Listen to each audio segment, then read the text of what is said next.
오늘 하나님의 말씀은 느헤미야 8장입니다. 오늘 최순애 목사가 느헤미야 8장 강해 설교를 준비한 것을 지금부터 하겠습니다.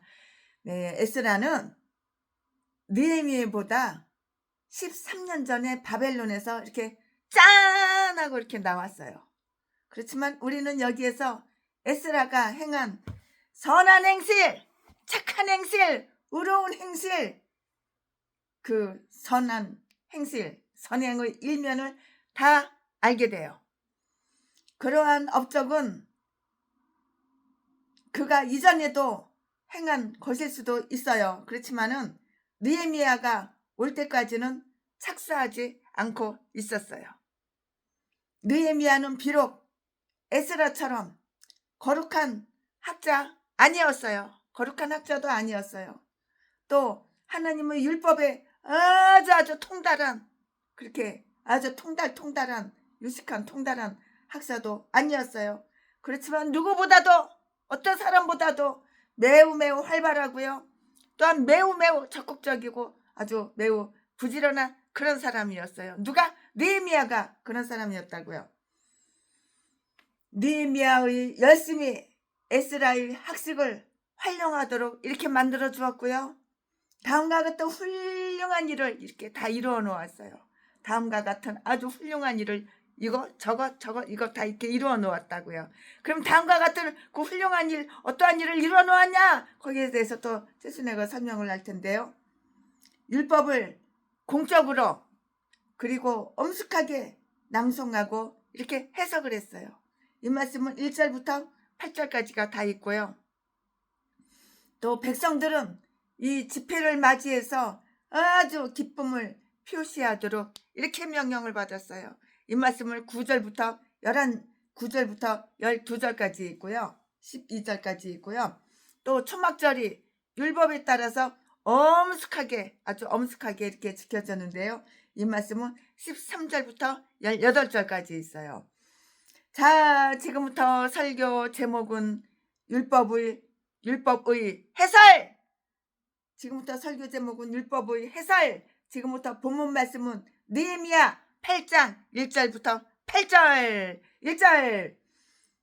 이스라엘 자손이 그 본성에 거하였더니 7월에 이르러는 모든 백성이 일제히 수문 앞 광장에 모여 학사 에스라에게 여호와께서 이스라엘에게 명하신 모세의 율법책을 가지고 오기를 청함에 2절 7월 1일에 제사장 에스라가 율법책을 가지고 남자 여자 무릇 알아들을 만한 회중 앞에 이르러 3절 수문 앞 광장에서 새벽부터 오전까지 남자 여자 무릇 알아들을 만한 자의 앞에서 읽음에 뭇 백성이 그 율법책에 귀를 기울였는데 4절 때에 학사 에스라가 특별히 지은 나무 강단의 섬에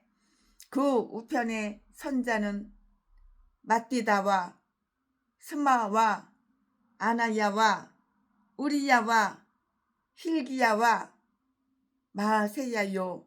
그 좌편의 선자는 부다야와 미사엘과 말기야와 하숨과 하스바타나와 스기랴와 무슬람이라. 5절 학사 에스라가 모든 백성 위에 서서 저희 목전에 책을 펴니 책을 펼 때에 모든 백성이 일어서니라. 6절 에스라가 광대하신 하나님 여호와를 송축하며 모든 백성이 손을 들고 아멘 아멘 응답하고 등을 굽혀 얼굴을 땅에 대고 여호와께 경배하였느니라.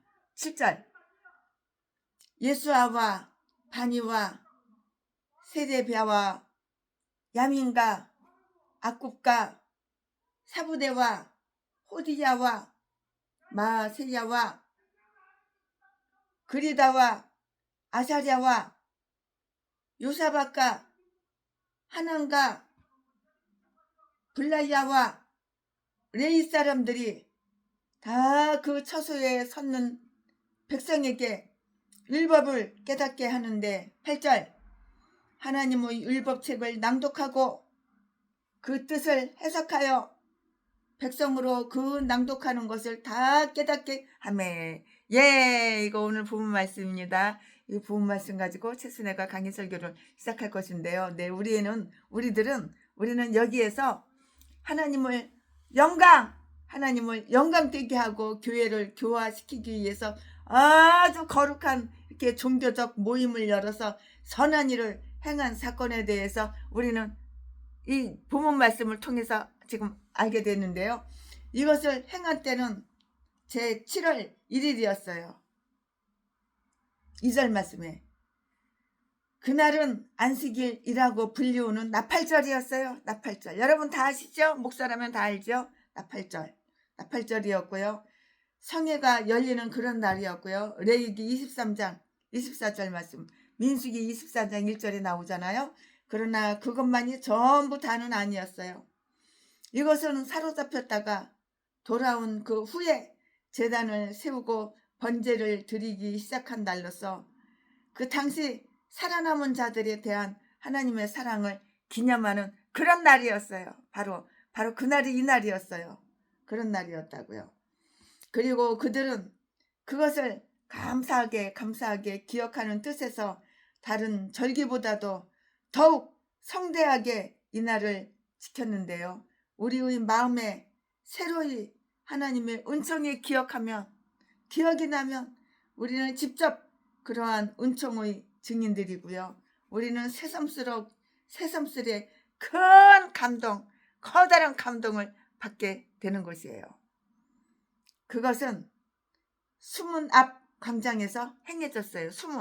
물이 들락날락거리는 바다, 그 수문 앞 광장에서 행해졌고요. 그곳은 넓은 공터로서 성전 뜰에서는 모일 수 없을 만한 많은 무리들을 유치시킬 수가 있는 곳이었고요. 그때 지은 성전은 솔로몬 시대의 성전과 똑같이 그렇게 대규모의 성전은 아니었기 그런 때문이었어요. 제물은 성전 문에서만 드리도록 되어 있었지만 기도와 찬미와 말씀, 선포 등의 종교적인 행사는 다른 곳에서도 이렇게 먼 곳 다른 곳에서도 이렇게 저 다른 곳에서도 이렇게 행할 수 있는 그런 곳이었어요. 행할 수 있도록 다른 곳에서도 이렇게 행할 수 있도록 허용이 되고 있었고 지금도 똑같아요. 그때나 지금이나 몇천 년 전이나 지금이나 마찬가지예요. 똑같아요. 그곳에 모인 자들은 백성 전체였어요. 백성들 전체 다였어요. 그들은 그곳에 오도록 이렇게 강요받은 것이 아니에요. 일제히 자기 스스로 동의하여 자발적으로 지발로다가 지가 자발적으로 그곳에 모인 것이고요. 그리하여 남자들뿐만이 아니고요. 말을 알아들을 수 있는 자들이고요. 여자고요.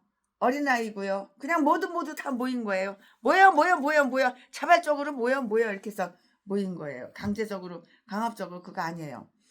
집안의 가장들은 하나님께 드리는 공적인 예배에 가족들을 데리고 가야 하는데요. 여자와 아이들도 구원받아야 할 자들이므로 그들도 하나님의 말씀에 친숙해지고 하나님의 지식과 은혜를 받는 방편이 되는 일에 참여하도록 하는 관심의 대상이 되어야 되기 때문이에요. 어른만 구원받나요? 어린 아기들도 구원을 받지요. 어린아이들은 지적인 훈련을 받는 것과 똑같이 마찬가지로 이렇게 믿음의 훈련을 받아야 하는 거예요. 그런데 우리나라 주일학교가 없어졌어. 중고등부가 없어졌어. 청년부가 없어졌어. 교회 가는 데마다 다 늙은이들만 있어. 70대, 80대, 90대, 40대, 50대도 찾아보기가 힘들어. 저 도시 나가야 찾아보지. 여기 시골 바닷가 청구산 농촌 어촌에는 없어. 참 중고등부도 없어. 중고등부. 주일학교를 물러놓고. 참 마음이 아프고 가슴이 아픈 일이에요. 이 모이모이 우두머리는 제사장 에스라였고요. 그가 이 의식을 주관했고요. 하나님의 율법에 박식한 자보다도 더 설교하여 해설하는 데에 적합한 자는 없었어요. 찾아봐? 없어. 여기 찾아봐? 여기저기 찾아봐? 없어. 없다고요. 이 모이모이 우두머리는 제사장 에스라였어요. 에스라가 무슨 사람이야? 제사장이에요. 에스라가 제사장이잖아요. 이 모이모이 우두머리는 제사장 에스라였다고요. 즉 에스라가 이 의식을 주관했고요. 하나님의 율법에 아주 박식한 자보다도 더 설교하여서 해설하는데 적합한 자는 없었다고요. 설교를 더 잘해 이 에스라가. 해설하는데 더 적합한 사람은 없었어. 너무 잘해. 그 의식에 대한 그의 소명은 매우 확실했고요. 왜냐하면 그가 제사장의 직책을 맡고 있었고요. 율법학자의 자격을 지니고 있었으므로 백성이 그에게 율법책을 가져오기를 청하였고요. 그것을 그들에게 읽어주기를 원했기 때문이었고요. 1절 말씀에 하나님께서는 그에게 능력과 권세를 이렇게 다 주셨고요. 백성들은 그에게 기회를 주어서 청탁을 했어요. 기회를 주어서 청탁을 했다고요.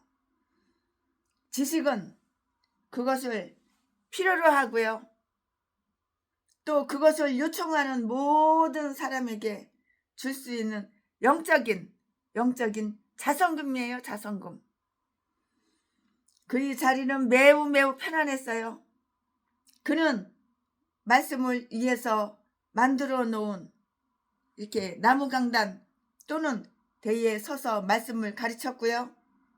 그런데 그가 이렇게 높은 자리에 선 것은 그가 말하는 것이 좀 더 잘 들려 아주 은혜롭게 전달되도록 하고요.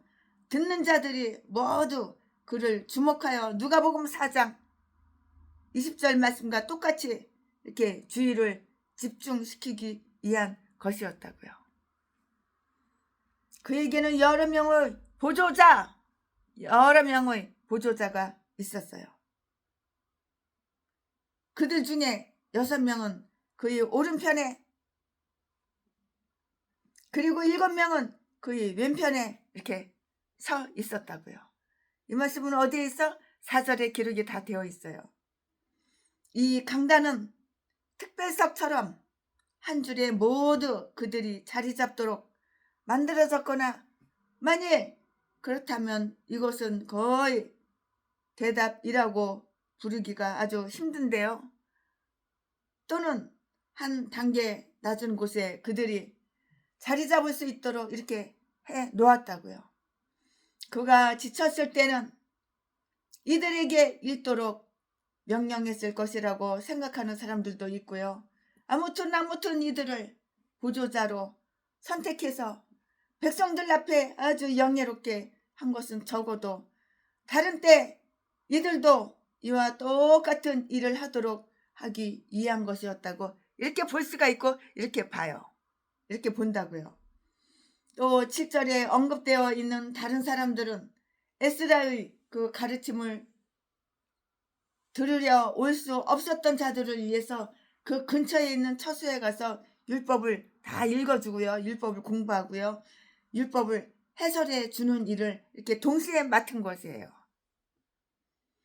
이들 중에는 또한 입술의 지식을 지켜야 할 말라기 2장 7절 말씀에 제사장 13명이 있었는데요. 이처럼 가르치기에 적합한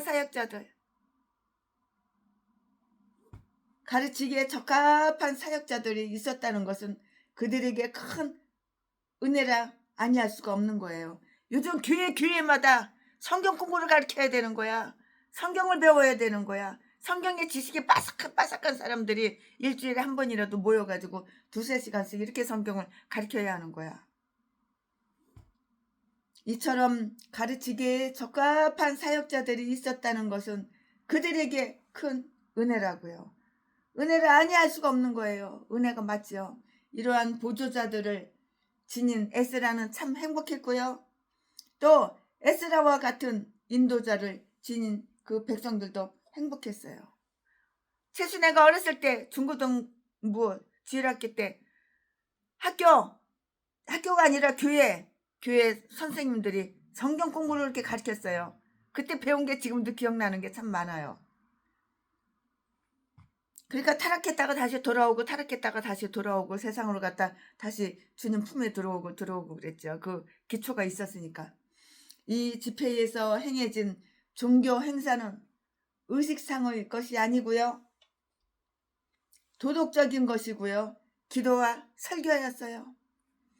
이 집회의 사회자인 에스라는 하나님께 대해서는 백성들의 입이었고요. 그들은 마음을 다하여서 그에게 협력했고요. 6절 말씀에 그는 여호와를 광대하신 하나님이라고 이렇게 송축했고요. 그의 완전하심을 찬미하고요. 그의 은총을 간구함으로써 그를 영예롭게 했다고요. 또한 백성들은 그 간구와 찬미에 그와 한마음 한뜻 한마음이라는 것을 표하기 위해서 아멘 아멘 아멘 이렇게 아멘하고 이렇게 말을 했고요. 손을 들어서 아멘 아멘 이렇게 말을 했다고요. 이렇게 아멘이라고 이렇게 말을 했고요. 손을 들어서 또 하나님을 향한 그들의 소망과 모든 기대를 표시했고요.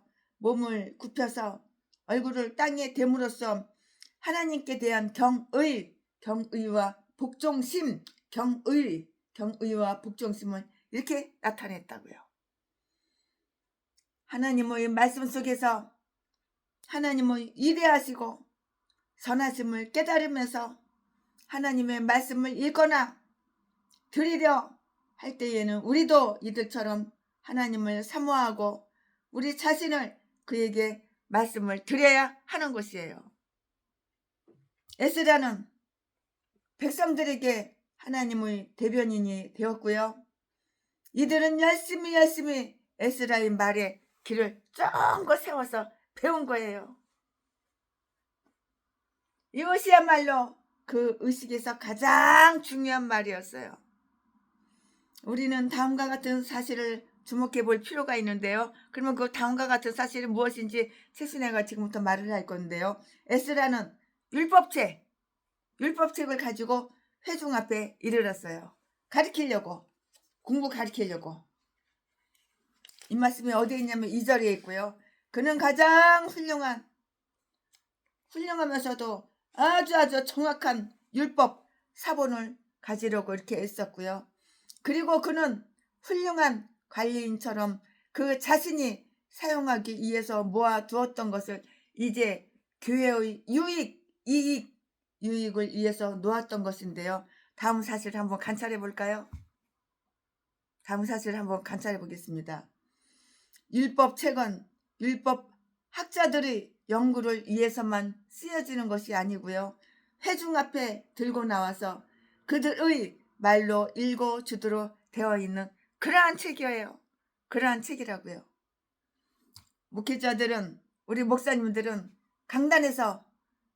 우리 목사님들은 강단에 올라갈 때 성경 말씀을 가지고 올라가잖아요. 근데 에스라가 바로 그러했어요. 성경을 가지고 올라가야지 성경 가지고 설교하고 그러죠. 그러니까 에스라가 바로 그러했다고요. 그리고 그 성경책으로부터 그들이 지식을 찾아내고요. 그 규례대로 말하며 그들이 그렇게 하고 있다는 것을 다 보여줘야 하는 것이에요. 이 말씀은 역대하 17장 9절 말씀에 다 기록이 이렇게 되어 있어요. 그는 모든 백성의 목전에서 매우 경건하고 엄숙하게 그 책을 폈고요. 5절 말씀에 그는 그 책을 그들에게 알릴 때 그는 그 책을 자기들에게 준 하나님의 그 위대한 자비를 생각하면서 다 읽은 거예요. 이렇게 읽었다고요. 그는 그 책을 읽도록 허락해 준 하나님의 자비를 생각하면서 책을 폈고요. 그 책은 막힌 샘물이나 밀폐된 분수대가 아니었어요. 그냥 성경 줄줄줄줄줄줄 가리키는 거야. 율법 줄줄줄줄줄 가리키는 거야. 그 책은 막힌 샘물이나 밀폐된 분수대가 아니었고요. 우리는 책을 가지고 그 인봉을 깰 때 기쁨과 찬미로 가득 찬 축복을 발견하고요. 요한계시록 5장 9절 말씀에 우리는 엄숙한 휴식 기간을 가진 후에 믿음의 일을 시작하기를 이렇게 배워서 성급히 행하지 않도록 하자고요. 우리는 하나님의 책을 손에 들고 그것을 펼칠 때 우리가 무엇을 할 것인가를 깊이 생각해 보고요. 또 우리의 무릎을 꿇어서 기도할 때에도 그렇게 하도록 하자고요. 즉 우리가 행해야 할 것을 아주 신중하게 이렇게 행하도록 하자고요. 이 말씀은 전도서 5장 1절에 다 기록이 되어 있어요. 그와 다른 사람들은 율법책을 새벽부터 오전까지 읽어 주었고요. 3절 말씀에 또 그것을 똑똑히 이렇게 낭독했는데요. 8절 말씀에 종교적 집회에서 성서를 읽는 것은 하나님의 규례예요. 규례. 그것으로서 또 하나님은 영광을 받으며 그의 교회는 교화된다고요. 그리고 특별한 때를 맞이하여 우리는 기꺼이 많은 시간 함께 모여서 하나님의 말씀을 읽고요. 그것을 해석하는 일에 거의 참여하여야 한다고요. 여기에서 이들은 이처럼 6시간 동안 이 집회에 참석했어요. 말씀을 읽고요. 설교하는 자들은 그들이 말한 것을 다 깨닫고요. 그것으로 감동을 얻은 자들로서 그 말씀을 아주 분명하게 확실하게 이렇게 전달하는 것을 배워서 말씀을 듣고자 하는 자들에게 말씀을 이렇게 깨닫는 거예요. 말씀을 깨닫고 말씀을 이렇게 기억하게 하고 또한 감동을 얻게 하도록 이렇게 해야 하는 것이죠. 거룩한 것을 삼키는 것은 사람에게 하나의 덫이 되는 거예요. 거룩한 것을 내가 꼴딱 삼켜버려? 그러면 하나의 덫이 돼버린다고. 말이 좀 어려운가요? 말 속에는 말이 들어있어요. 그들은 읽는 것을 해석해 주었으며 그 뜻과 의미를 알려주었고요. 그것이 어떤 유익함이 있는지를 알려주었고요. 즉 그들은 다른 말로 그 의미를 다 가르쳐주고 알려주고 그래가지고 가르쳐줘서 백성들에게 율법을 깨닫게 했어요. 가르쳐줘야지 깨달을 거 아니에요. 이 말씀은 7절 8절에 있어요. 말씀을 읽는 자들이 하나님의 말씀 성경 말씀을 읽는 자들이 그것을 깨달아야 하는 것은 이거는 아주 필수적인 일이에요. 성경 알기만 하면 뭐예요? 깨달아야죠. 깨달아야지 지키기도 하고 성경을 행하기도 하죠. 그들은 다른 말로 그 의미를 알려주어서 백성에게 율법을 깨닫게 했다고요. 이 말씀은 7절과 8절에 있고요. 말씀을 읽는 자들이 하나님의 말씀을 읽는 자들이 성경 말씀을 읽는 자들이 그것을 깨달아야 하는 것은 필수적인 일이고요. 그렇지 않다면 그것은 그들에게 아주 공허한 말소리에 지나지 않는 것이에요. 마태복음 24장 15절 말씀에 기록이 이렇게 다 되어 있어요. 그러므로 가르치는 직분을 맡은 자들은 말씀을 해석하고 그 의미를 깨닫게 해 주어야 하는데요. 너희는 읽는 것을 알겠는가? 너희가 읽는 것을 알아? 몰라. 너희는 읽는 것을 알겠는가? 그리고 너희는 이 모든 것을 깨달았는가? 너 성경책 다 깨달았어? 이 모든 성경 말씀 너 읽고 다 깨달았어? 너희는 이 모든 것을 깨달았는가? 하는 질문은 듣는 자들에게 해야 할 좋은 말이고요. 지도하는 사람이 없으니 성경을 가르치고 지도하는 사람이 없으니 어떻게 배워요? 지도하는 사람이 있어야죠. 지도하는 사람이 없으니 어찌 깨달을 수가 있겠는가? 성경을 가르치고 성경을 지도하는 사람이 있어야지만 깨달을 수가 있는 것이에요.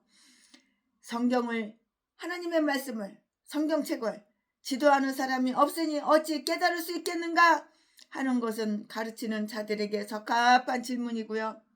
사도행전 8장 30절 말씀에 사도행전 8장 30절 31절 말씀에 읽는 것은 좋은 것이며 가르치는 것도 좋은 것이고요.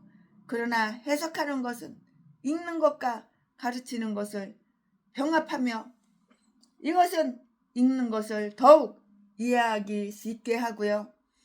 가르치는 것은 더욱 확신을 얻게 한다고요. 책을 펴고 말씀이 읽혀질 때 그들은 다음과 같은 아주 훌륭한 태도를 취했어요. 매우 정중했다고요. 에스라가 책을 펼 때에 모든 백성이 일어섰고요. 앉았다고 다 일어서는 거예요. 일어섰고요. 5절 말씀에 그렇게 함으로써 그들은 에스라가 읽으려 하는 말씀, 성경 말씀, 성경책 말씀에 대한 이 존경을 표시한 거예요. 주인이 말할 때 종들은 일어서는 것이 마땅하고요. 그렇게 함으로써 그들은 주인에 대한 존경을 나타낼 수가 있고요. 또 그들이 명령받은 것을 행할 준비가 되어 있다는 것을 다 보일 수가 있는 것이에요. 그들은 매우 침착하고 확고한 태도를 이렇게 취했어요. 그들은 다 그 처소에 섰고요. 7절 말씀에 즉 여러 명의 사역자들이 서로 어느 정도 떨어져 읽고 해석을 했고요. 백성들은 각자 자기 위치를 지켜서 이렇게 이리저리로 하나님의 말씀을 이렇게 들으러 다니면서 그들의 말을 논평하지 않았는데요. 단지 그들은 각자의 처소에 서서 다른 사람에게 남에게 방해를 주지 않을 뿐만이 아니라 그 자신도 방해를 받지 않도록 이렇게 하는 것이에요. 그들은 큰 관심을 가지고 전념했어요. 뭇 백성이 그 율법책에 귀를 기울였고요. 3절 말씀에 거기에 완전히 마음을 빼앗기고 있었고요. 그들은 쾌히 듣고 모든 말씀을 염두에 두었다고요. 하나님의 말씀은 집중을 명하며 또 그렇게 말할 만하죠. 만약에 부주의로 해서 우리가 듣는 것을 많이 놓쳐버리게 되면 듣고 난 이후에도 그것을 모두 다 잊어버린 위험이 있기 때문인 것이에요. 아멘. 지금부터는 설교 제목이 바뀌어요. 본문 말씀이 바뀌어요. 지금부터 설교 제목은 백성들의 기쁨. 지금부터 본문 말씀은 느헤미야 8장 9절부터 12절까지 9절 백성이 율법의 말씀을 듣고 다 우는지라 총독 느헤미야와 제사장 겸 학사 에스라와 백성을 가르치는 레위 사람들이 모든 백성에게 이르기를 오늘은 너희 하나님 여호와의 성일이니 슬퍼하지 말고 울지 말라 하고 10절 느헤미야가 또 이르기를 너희는 가서 살찐 것을 먹고 단 것을 마시되 예비치 못한 자에게는 너희가 나누라. 그날은 우리 주의 성일이니 근심하지 말라. 여호와를 기뻐하는 것이 너희의 힘이니라 하고 11절 11절 레위 사람들도 모든 백성을 정숙하게 하여 이르기를 오늘은 성일이니 마땅히 종용하고 근심하지 말라 하며 12절 모든 백성이 곧 가서 먹고 마시며 나누어 주고 크게 즐거워하였으니 이는 그 읽어 들린 말을 밝히 아멘이라. 아멘. 예, 이거 지금 본문 말씀입니다. 본문 말씀 가지고 또 나머지 설교를 계속해서 할 건데요. 우리는 여기에서 다음과 같은 내용을 다 살펴볼 수가 있어요. 백성들은 그들에게 읽혀진 율법의 말씀으로 어떻게 충격을 받았는가? 율법은 죽음을 초래하며 무서운 말을 하고요. 그들의 그 죄를 다 보여줘요. 또한 죄로 인한 그들의 아주 그들의 비참함과 위험을 알려주고요. 각자의 의무를 계속해서 행하지 않는 모든 사람에게 이런 사람들에게는 그냥 저주를 막 퍼붓는 거예요. 그러므로 그들이 그것을 들었을 때 그들은 다 울었어요. 통곡하고 울었어요. 이 말씀이 어디에 있어? 9절에 기록이 되어 있어요. 그것은 그들이 마음이 율법의 말씀을 들었을 때의 요시야처럼 온화하다는 것을 나타내는 그러한 좋은 표준이었다고요. 그들은 얼마나 하나님을 거역하고 하나님을 싫어하고 미워하고 하나님을 거역하고 율법을 범하면서 성경 안 지켜 그리고 스스로 반항하였는가를 생각하고 이렇게 울은 거예요. 회개의 눈물이겠죠. 왜 그랬을까? 내가 왜 그랬을까? 왜 내가 하나님을 거역했을까? 왜 내가 율법을 범하면서 왜 그랬을까? 왜 스스로 하나님 말씀을 반항했을까? 그들은 얼마나 하나님을 거역하고 율법을 범하면서 스스로 반항하였는가를 생각하고는 울었다고요. 이 회개의 눈물이 아니면 뭐겠어요? 즉 몇 사람이 울기 시작하자 모두 다 울었어요. 이게 회개의 눈물이 아니면 뭐겠어요? 회개의 울음이죠. 최순애도 회개할 때 옛날에 회개할 때 얼마나 눈물을 많이 흘렸는지 통곡하고 그냥 몸부림치면서 그냥 창피해서 말하기가 싫어. 왜냐하면 그들은 모두 하나님 앞에서 범죄했음을 깨닫고 알았기 때문이에요. 내가 범죄했구나. 내가 이렇게 무서운 죄를 지었구나. 그걸 깨닫고 알았기 때문이에요. 왜냐하면 그들은 모두 하나님 앞에서 범죄했음을 알았기 때문이라고요. 그들에게 전해진 화평의 말씀으로 어떻게 고침을 받고 위로를 받았는가. 이렇게 통곡하고 회개하고 나면 하나님의 병을 고쳐주셔. 그리고 하나님께서는 위로를 내주셔. 얼마나 감사해. 오늘 토요일인데도 우리 집사님이 200만 원을 최순희한테 주고 갔어. 감사원금이라고 주고 갔어. 이렇게 하나님께서 이렇게 위로를 해주시는 거야. 최순희는 200만 원 필요 없어. 있어도 그만 없어도 그만이니까 다른 교회 갖다 주지. 그들이 하나님의 말씀에 매우 영향을 받고 감동을 받아들였다는 것은 참 좋은 일이었어요. 그러나 그들은 특히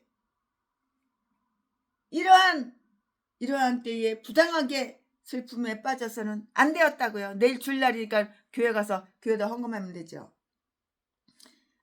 왜냐하면 그날은 하나님의 성일이었기 때문이고요.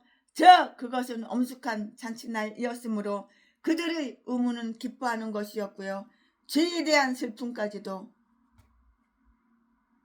우리 영천에 있는 목사님 갖다 드리려고요. 영천에 교회 가서 내일은 주일날 영천교회 가요. 최순애가 거기 가서 예배 드리고 거기다 200만 원 헌금하고 오려고요. 죄에 대한 슬픔까지도 하나님 안에 있는 우리의 기쁨을 방해해서는 안 되고요. 오히려 우리를 기쁨으로 인도하고 그것을 위한 준비를 하도록 우리는 해야 하는 거예요. 그 영천교회는 그 목사님이 얼마나 성도님들을 섬기는지 이루 말할 수가 없어요. 한 사람 한 사람 붙잡고 기도해 주시고 한 사람 한 사람 얼마나 섬기는지 아주 그냥 감동이 와요. 감동이. 그가 돈만 생기면 영천교회 갖다 주는 거야. 우리 목사님 갖다 드리는 거야. 거기 아주 시골 총구석 교회. 머슴이야 머슴. 우리 영천교회 목사님은 성도들의 머슴이야 머슴. 성도들을 고기 잡아오면 그 다 손질해가지고 다 내다 파는데 다 손질해주고 다 하셔.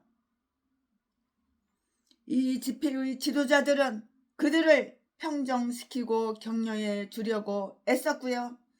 이제 제가 서울까지는 못 가고 여기 경상북도 경상남도 경상북도까지는 왔다 갔다 하니까 영천교회 가죠.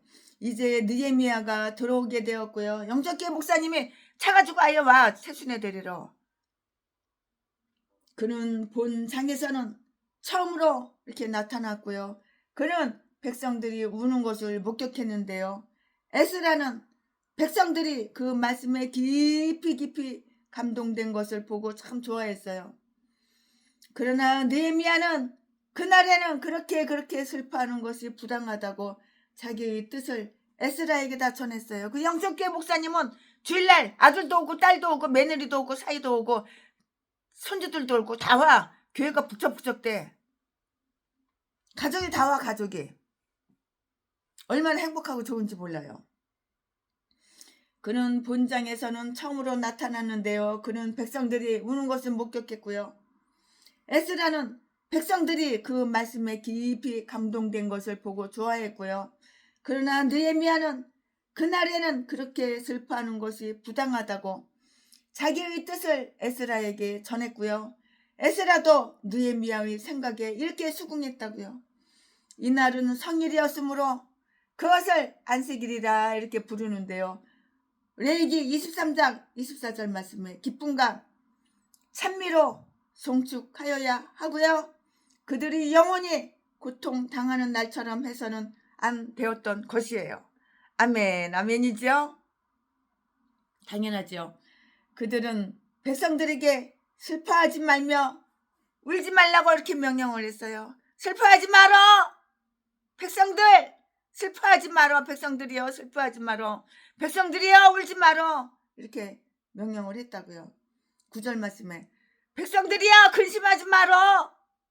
걱정 근심하지 말어! 10절 말씀에 종용하고 근심하지 말라! 11절 말씀에 이렇게 만사는 다 때가 있는 법이야. 지금은 근심하지만 내일은 웃을 거야. 지금은 울어도 내일은 웃을 거야. 만사는 다 때가 있는 법이라고요. 우리를 하나님께서 슬픔으로 부르실 때 우리가 기뻐해서는 안 되는 것과 똑같이 마찬가지로 하나님께서 우리들에게 기뻐할 때를 주셨을 때 두려워하거나 괴로워하거나 이렇게 고통스러워해서는 안 된다고. 하나님은 우리에게 기쁨도 주시고 슬픔도 주시고 괴로움도 주시고 고통도 주시고 편안도 주시고 그러시는 거야.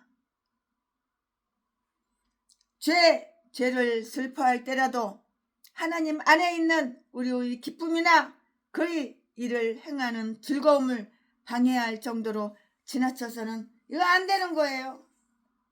이렇게 지나쳐서는 안 되는 거예요. 그들은 백성들에게 기쁨을 나타내고요. 마음을 괴롭게 하는 대신 찬미하는 옷을 입도록 이렇게 명령을 했어요. 찬미하는 옷을 입어라. 이렇게 명령을 했다고요. 찬미하는 옷을 입도록 이렇게 명령을 했는데요. 그들은 백성들이 기쁨을 나타내는 것으로서 스스로 잔치를 베풀어서 다른 날보다 더 좋은 것을 보고 마시도록 하기 위해서 살찐 것을 먹고 단 것을 마시도록 이렇게 허용해 주었다고요. 허용해 주었어. 어저께는 우리 권사님이 국수를 얼마나 많이 삶았는지 한 300명이 같이 먹었는데 국수에다가 소고기를 갖다가 이만하게 손바닥만하게 넙죽하게 썰은 걸 갖다가 두세 점씩 국수에다가 소고기를 갖다가 이만큼씩 얇게 썰은 거를 넣어서 줬어요. 아유 얼마나 맛있는지. 나는 소고기만 싹 건져 먹고 국물만 싹 먹고 국수는 안 먹었어. 왜? 국수는 밀가루 탄수화물이라서 국수 먹으면 배 튀어나오고 살찔까봐 국수는 남겨놓고 국물하고 소고기만 싹 건져 먹고 나왔어. 조금 미안하기도 하더라고. 국수 버리자니까 조금 미안하기도 하더라고. 가난한 자들에게 자비를 베풀도록 명령을 했는데요. 예비치 못한 자에게는 너희가 나누어 주라. 그리하여 너희의 풍족함으로 그들의 풍족함을 충당하게 하고요. 그들도 너희와 함께 즐거워하며 너희를 축복할 수 있도록 하라. 그리스도는 잔치를 열 때 가난한 이웃들을 청할 것을 이렇게 권하셨고요. 누가복음 14장 13절 말씀에 줄인 자에게 심정을 동하는 것은 이사야서 58장 7절 80절 말씀에 7절 10절 말씀 종교적인 금식 때와 마찬가지로 종교적인 잔치의 특별한 의무이고요. 우리는 하나님께서 주신 선물을 관대하게 이렇게 써야 하는 거예요. 많은 사람들은 그들 자신을 위해서는 아주 지나칠 정도로 살찐 것을 먹어요. 살찐 소고기를 먹어요. 단 것을 마실지라도 가난한 자들에게는 아무것도 안 줘요. 아무것도 나눠주지 않아요. 우리는 가난한 자고 부자고 국수 다 똑같이 놀아 먹었어. 소고기 국수.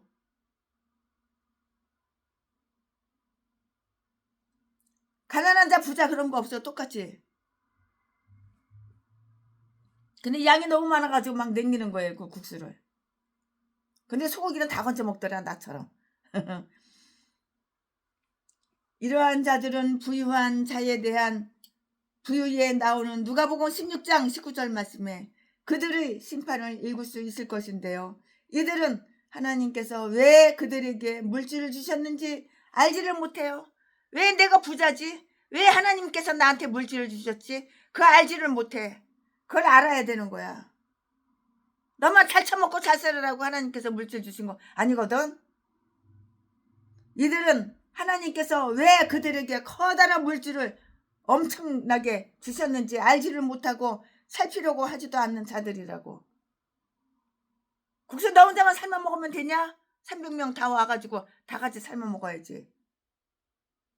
함께 예배드렸는데 하나님께서 왜 그들에게 물질을 주셨는지 알지도 못하고 살피려고 하지도 않는 자들인데요. 우리는 손을 내미는 자들에게도 보내야 하고요. 너그러운 자는 후히 대하기를 힘쓰며 자선할 일들을 이렇게 구해야 하는 거예요.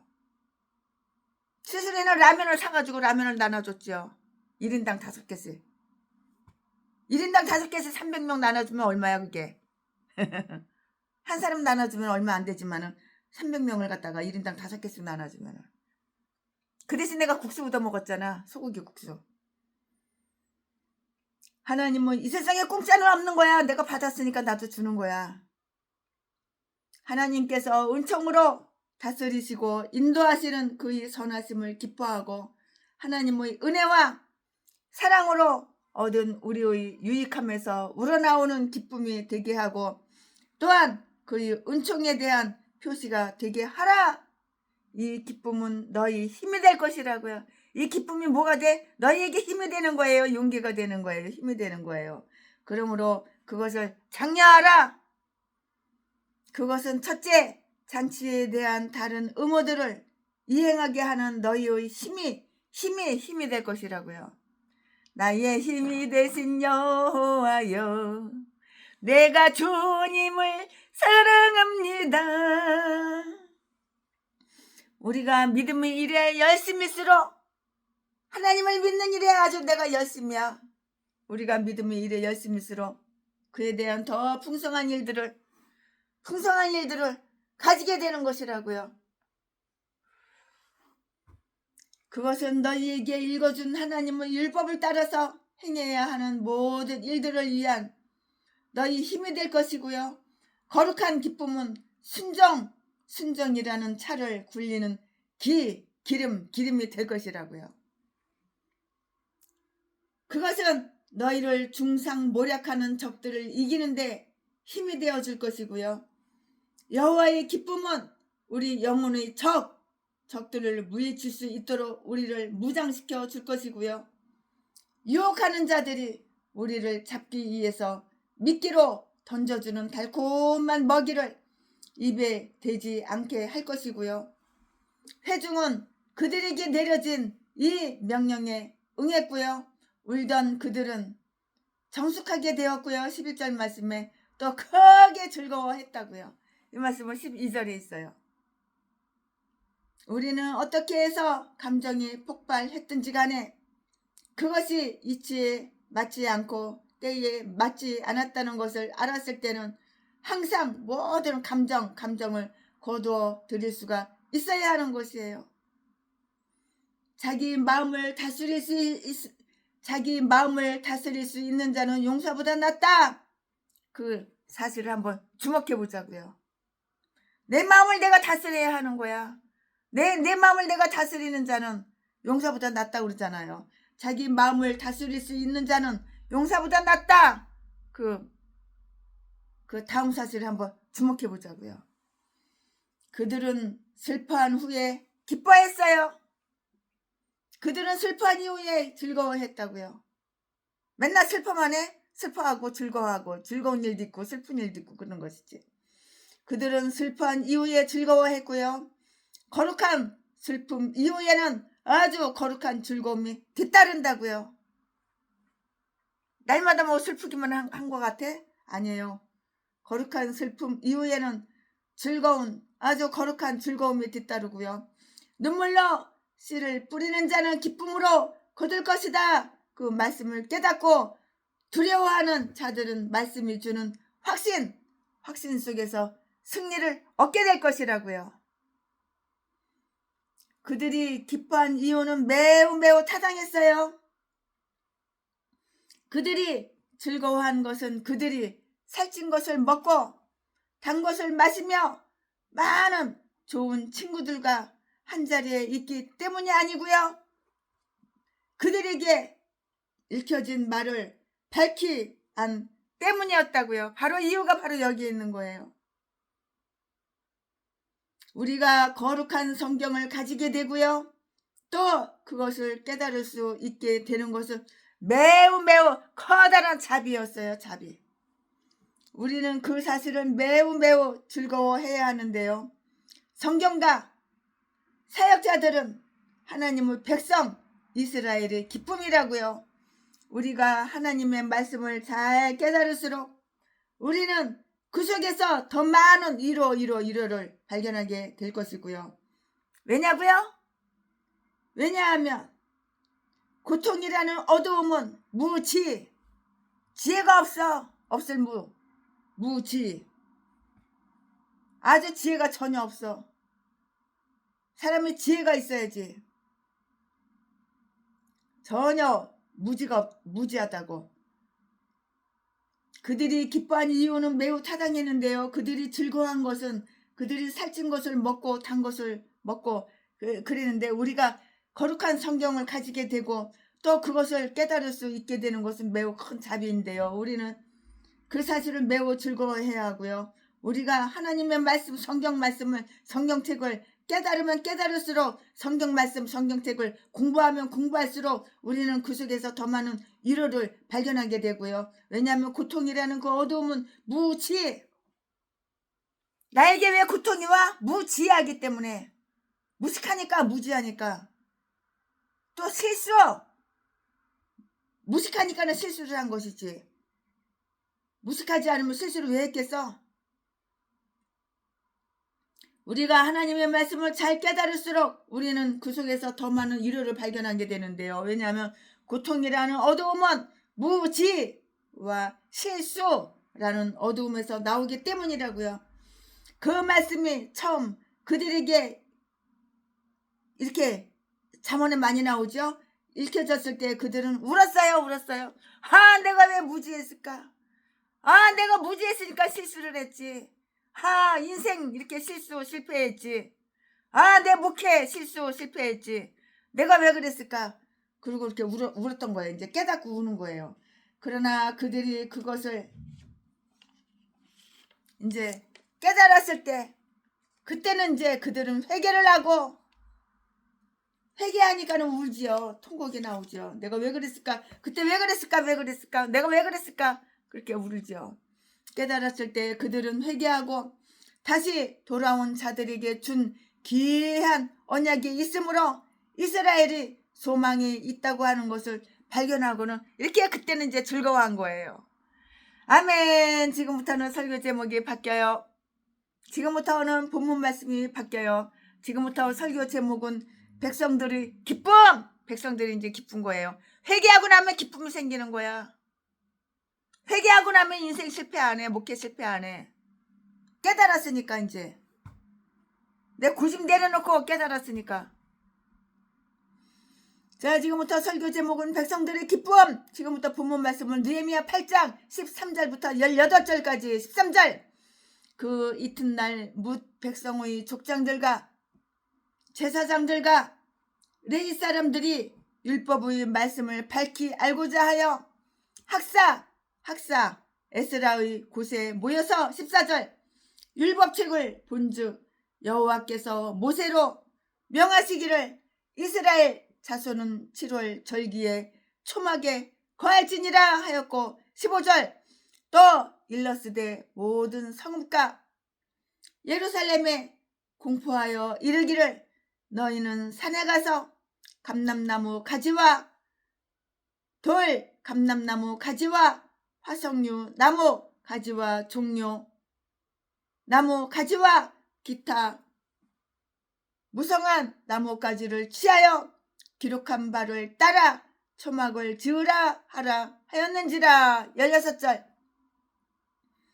백성이 이에 나가서 나무가지를 취하여 혹은 지붕 위에 혹은 뜰 안에 혹은 하나님의 전 뜰에 혹은 숨은 광장에 혹은 에브라임 문 광장에 초막을 짓되 17절 사로잡혔다가 돌아온 왜 뿌리가 다 초막을 짓고 그 안에 거하니 눈의 아들 여호수아 때로부터 그날까지 이스라엘 자손이 이같이 행함이 없었으므로 이에 크게 즐거워하며 18절 에스라는 첫날부터 끝날까지 날마다 하나님의 율법책을 낭독하고 무리가 7일 동안 절기를 지키고 제8일에 규례를 따라 성례를 열었느니라. 아멘. 네, 이거 지금 본문 말씀입니다.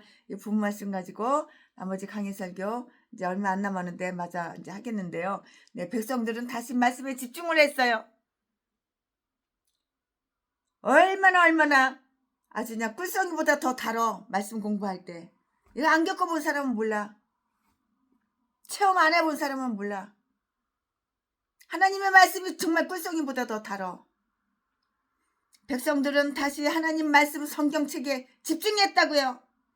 그들은 하루의 대부분을 기도하고 성경 말씀 읽고 기도하고 성경 말씀 읽고 성경 말씀 공부하고 기도하고 이렇게 보냈어요. 하루 온종일 그렇게 보냈어요. 그들은 그날이 지나고 다음날 안식일이 될 때까지도 결코 성경 공부하는데 지루해 그런 거 전혀 없어. 결코 지루하게 여기지 않았다고요. 비록 절기는 아니었지만 백성들이 족장은 다시 에스라의 해석을 듣기 위해서 모였는데요. 13절 말씀에 최신에도 하루에 성경을 5시간을 읽어도 지루하지 않아. 꿀송이보다 더 달어. 그러니까 강의 설교를 준비하고 강의 설교를 다 하지. 그것은 그들이 어떤 세속적인 즐거움이나 그런 것들보다 말씀에서 더 많은 즐거움과 유익함을 발견했기 때문이었고요. 우리가 하나님의 말씀과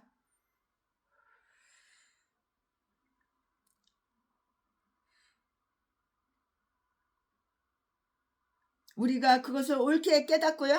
우리가 하나님의 말씀과 더 많은 교제를 가지면 가질수록 우리가 하나님의 말씀을 올바르게 깨닫고 우리가 하나님의 말씀을 올바르게 깨닫고 감명을 받는다면 우리는 더욱 열심히 그 교제를 갈망할 것이며 사모할 것이며 성경 공부하는 거 사모한다고 갈망한다고 주님의 말씀은 내 입에 얼마나 단지요. 주의 말씀은 내 입에 얼마나 단지요. 쓴 게 아니고 달다고. 하나님의 말씀 성경 공부할 때 달다고 쓴 게 아니라 주의 말씀은 내 입에 얼마나 단지요 하고 말하면서 그 시간을 갖는 것을 더욱 늘려나고 즐거워하고 기뻐하고 성경을 잘 깨닫는 자는 계속해서 더 잘 깨닫기를 바라게 될 것이고요. 이제 제사장들과 레위 사람들이 뭇 백성의 족장들과 함께 율법의 말씀을 밝히 알고자 하여서 혹은 난 외에 이 뜻이 율법의 말씀을 가르칠 수 있게 하기 위해서 해석자의 대가인 에스라에게 이렇게 온 것이에요. 그들은 와서 그들 스스로 배운 후에 다른 사람을 가르칠 능력을 이렇게 얻고자 했어요. 에스라가 정말 겸손했지요. 에스라가 겸손했으므로 첫날에는 그들이 그와 함께 가르치는 자로서 그의 우편과 좌편의 자리를 잡았지만 4절 7절 말씀에 이제 그들이 부족함과 그의 뛰어남을 깨달았으므로 둘째 날에는 그들은 이렇게 배우는 자들로서의 겸손함을 가지고 에스라의 발 아래 자리를 잡았고요. 다른 사람을 가르치려는 자들은 그들 자신부터 가르침을 받아야 하는 것이고요. 제사장들과 레위 사람들은 먼저 배운 후에 가르쳐야 하는 거예요. 내가 먼저 배우고 다른 사람을 가르쳐야 하는 거예요. 백성들은 그 책에 적힌 그들의 의무를 깨닫자 곧 특별한 한 가지 일에서 그 말씀에 복종할 준비가 다 되어 있어요. 나는 하나님 말씀에 복종할 준비가 되어 있다. 이제 하나님 말씀을 배웠으니 하나님께 복종해야지. 이렇게 복종할 준비가 되어 있고요. 그들이 7월 2일에 율법의 가르침을 받고자 에스라에게 왔을 때 그는 그의 손에 있는 그의 하나님의 지혜를 따라서 스가랴 7장 25절 말씀에 그들에게는 그달의 절기에 관한 율법을 성경책에 써있는 절기에 관한 율법 성경 말씀을 읽어주었을 것이고요. 나머지 사람들에게는 초막절에 관해서 이렇게 다 성경 말씀을 가르쳐주고 공부해주고 가르쳐준 거예요. 성경 말씀을 공부를 한 거죠. 레위기 23장 34절, 신명기 16장 13절 말씀에 사역자들은 아주 진실되고 선한 것뿐만이 아니고요. 그때 그날의 일을 지시하여 때에 딱 알맞는 그런 일들을 가르치는 것이라고요. 초막절에 관한 하나님의 명령이 제 음미 14절 15절 말씀에 있는데요. 즉 그들은 초막절에 대한 명령을 율법책에서 이렇게 보았고요. 성경을 아주 열심히 보는 자들은 그들이 읽고 있거나 중요하게 여기지 않았던 것들이 씌어져 있음을 발견하게 될 것이고요. 이 초막절은 광야에서 초막에 거했던 것을 기념하는 것이고요. 이 세상에 있는 초막에 우리가 머물러 있는 상태를 표시하는 것으로서 복음의 그 교회가 지니는 거룩한 기쁨의 한 모형이라고 해야 한 모형. 열국에 속한 자들이 그리스도를 믿게 되는 일이 초막절의 비유로 이렇게 예고되었는데요. 스가랴 14장 16절 말씀에 기록이 다 되어 있고요. 즉 그들은 이 세상에서는 영원한 도성이 없으므로 초막절을 지키러 나오는 것이었어요. 초막절을 이렇게 지키러 나오는 것이었다고요. 이 절기는 그들의 모든 성읍에 선포되었고요. 백성들은 스스로 자진하여서 이렇게 나뭇가지를 가져와 나뭇가지를 꺾어와 최순애가 아프리카 갔을 때 한국에서 최순애 목사 왔다고 환영한다고 그 아프리카 그 수천 명 사람들이 환영하는데 뭐 없잖아요. 뭐 돈이 있어 무슨 도구가 있어 아무거 뭐 없잖아요. 나뭇가지를 꺾어가지고 막 환영하는 거 나와요. 최순애 아프리카 치면 다 나와요 거기에. 예루살렘에 있는 백성들은 감람나무 산에서 그것을 찍어왔고요. 그들이 거하고 기후가 허락하는 한 절기 동안 아주 즐거워할 수가 있도록 초막 혹은 정사를 지었어요. 이 명령은 종교적으로 아주 정말 거룩하게 이렇게 진행되었고요. 16절 17절 말씀에 우리가 기록된 대로 행할 때 그리고 오랫동안 아주 소홀하게 여겨왔었으나 우리의 의무라는 것을 깨달아서 그것을 복귀시킬 때 우리는 말씀을 기꺼이 그리고 아주 유익하게 읽고 들은 것이 되는 것이에요. 그들은 의식을 아주 준수했어요. 의식을 아주 준수했다고요. 그들은 초막 안에 거했어요. 또 그들은 초막 안에 거하고, 그런데 이것은 제사장과 레위 사람들이 성전 뜰 안에 세워놓은 것이고요. 그리하여 이제 그들 소유의 집을 가지고 있는 자들은 지붕 위에나 뜰 안에 초막을 지었으며, 그렇지 못한 자들은 거리에 초막을 지었고요. 이 절기는 보통 지켜져 왔으나 역대하 5장 3절 말씀에, 스가랴 3장 4절 말씀에 여호와 시대 이후로 이때처럼 엄숙하게 거행된 적은 없었다고요. 그러므로 그들은 가나안 땅에 처음으로 정착했듯이 이제 그들이 다시 정착하게 되었기 때문이고요. 하나님의 규례나 섭리에 순응하여 잠시 잠깐이라도 자기의 집을 떠나려는 그 염두로 이렇게 내지 못한 자들은 자기 집을 아주 지나치게 자기 집을 이렇게 지나치게 사랑하는 것이에요. 네 집구석만 사랑하면 뭐해? 교회를 사랑해야지. 성전을 사랑해야지. 그들은 내용에 관심을 기울였고요. 의식이 아무리 성대하더라도 내용이 없으면 그것은 별 의미가 없는 일이 되기 때문인 것이에요. 이유가 바로 여기에 있는 것이에요. 다 여기 하나님 말씀 이유가 여기에 있어요. 모든 절기가 그러했지만 특히 이 초막절은 기쁨으로 즐겨야 했고요. 그 기쁨은 하나님을 위한 기쁨이라고, 나를 위한 기쁨이 아니야. 그 기쁨은 하나님을 위한 기쁨이고, 그 의식에 참여하는 자들은 격려하는 것이라고. 그들은 이 절기 동안 계속 하나님의 말씀을 열심히 읽고 열심히 해석했어요. 하나님의 성경 말씀을 읽고 깨닫고 깊이 들어가서 그 뜻이 무슨 뜻인가 하고 해석을 해본 거야. 18절 말씀에 그들은 그들의 여가를 이렇게 훌륭한 일로 선용했고요.